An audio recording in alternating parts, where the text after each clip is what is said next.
What's going on, YouTube? Culturedog Sam Hatch with another Blu-ray review. If you saw my last one, I took a trip down memory lane and fired up Mad Max and saw that in Blu-ray for the first time.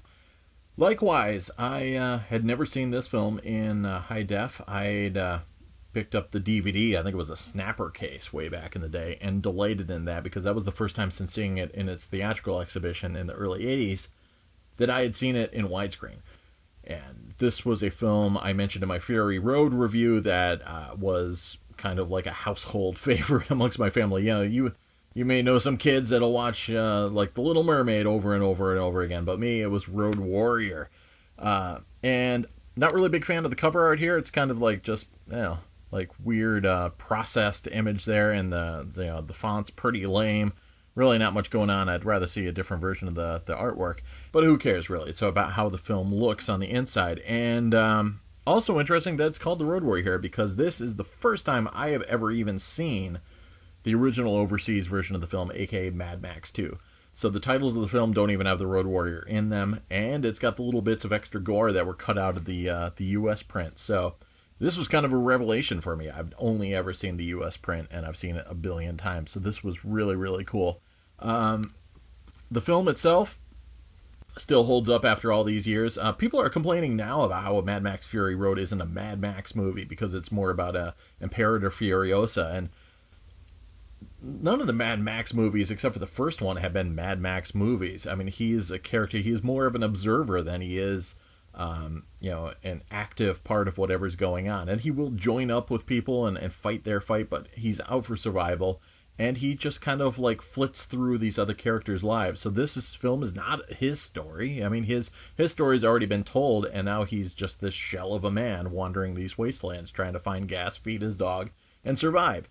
And this is the story of a group of people that are survivors that have an oil rig that's pumping oil, and it fuels their cars, and is much wanted by local villains, including this guy that is this larger-in-life character called Humongous with this very Jason-esque hockey mask and bulging veins on the back of his head.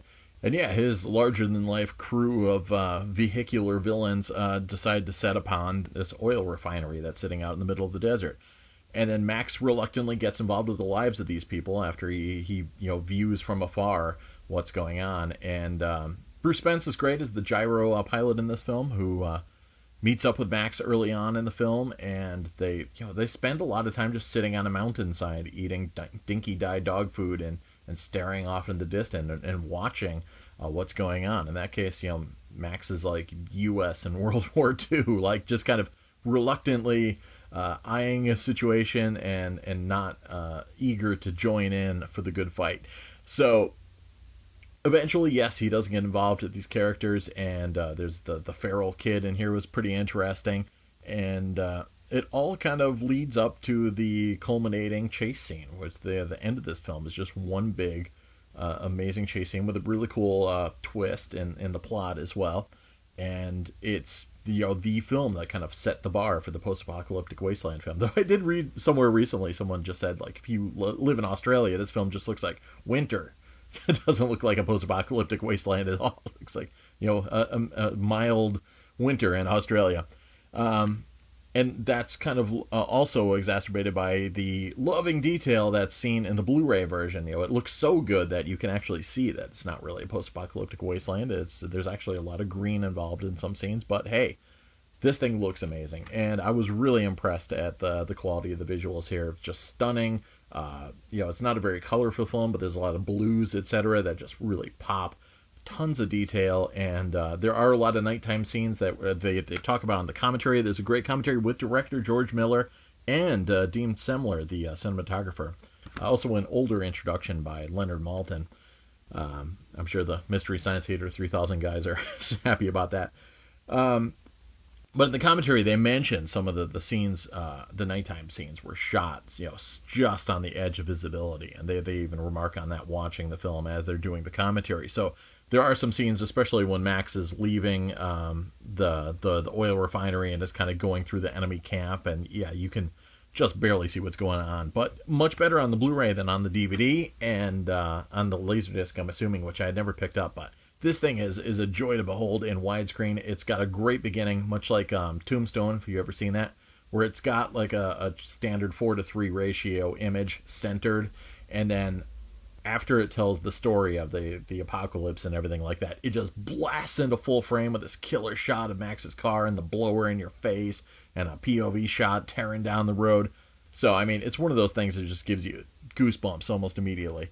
So yeah, still my favorite film of the series. Amazing release on Blu-ray. Looks great. Sounds great, too. Brian May's score on here. I mentioned in my Fury Road interview, I wasn't a fan of Brian May's score for Mad Max. It was very kind of shrill, and I definitely like drew a lot from Holst's Planet, so it seemed like almost like it was stock music, or somebody had just used the Planet's music as a temp track and just left it there, and very thin and not very full-bodied sounding. And then I also apparently erroneously got him mixed up with Brian May, the composer of Queen songs and co-composer of the Flash Gordon soundtrack. And so no, this is a different guy altogether who did a bunch of films, but nothing like really like, I think, a Freddy movie or something like that. But his work on The Road Warrior is definitely a cut above the work on Mad Max. So yeah, sound is really good. It's DTS HD master audio 5.1. There's some Dolby Digital French and Spanish tracks on there as well, and 2 different Spanish tracks too, Catalan and Latin. So yeah, a lot of really, really good stuff on this release. Not too many extras, but the commentary track is really cool. It'd be nice to see some featurettes about the making of the film, but you're going to get a lot of information about that from the commentary track. So you can get this thing for like $5 sometimes. No brainer. Pick it up if you're a fan of the film, or if you've seen Fury Road and you're just interested about the origins of the series. So yeah, definitely glad to have this in my collection. We'll come back in a couple minutes, maybe talk some more Blu-ray, maybe talk some more Mad Max. Cheers.